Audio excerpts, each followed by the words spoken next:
Today's scripture reading brings us to Proverbs chapter 4. Proverbs chapter 4, I have that divided into 4 sections. And the first section is verses 1 through 13, titled The Plea to Cherish Wisdom. The Solomon is giving here in verse number 1. I want you to notice the way he says this. He says, "Hear ye children the instruction of a father, and tend to know understanding." Verse number 3, he says, "For I was my father's son, tender and only beloved in the sight of my mother." Verse number 20, "My son, attend to my words." I want you to look at the familial type writing, the relationship in which he is trying to convey through his writing. You see, the fact of the matter is a good father will give good advice unto their children. A good father cares about their children and wants to see them on the right path and will do anything that they possibly can to make that happen.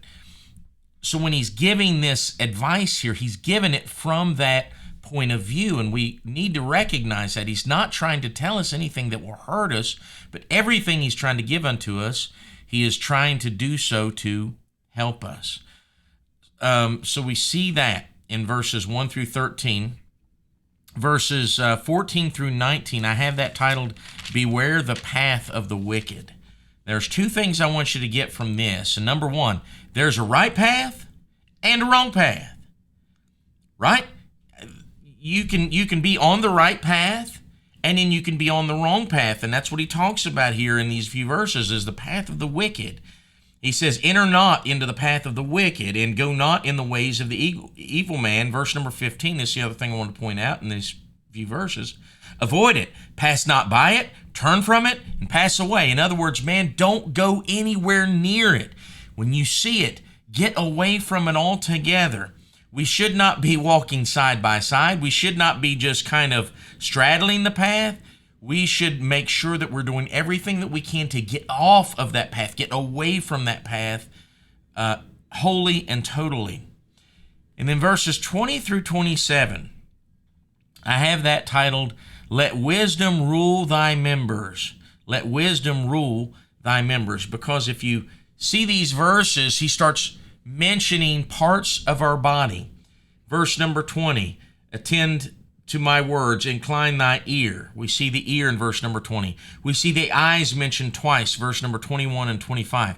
We see the heart mentioned in verse number 23. We see the mouth mentioned in verse number 24. We see the feet mentioned in verse number 26. And so let wisdom rule thy members. And the reason why he goes down here and he mentions the eyes, the heart, the mouth, the feet, the ears, is because if you allow one part of your body to go into the path of the wicked, to be perverted, if you allow one part, it'll affect the whole.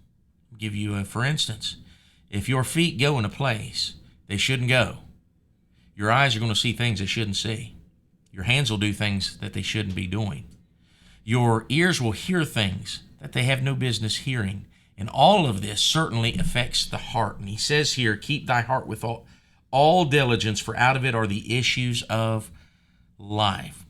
And then lastly here, verse number 26, he says, "Ponder the path of thy feet, and let all thy ways be established."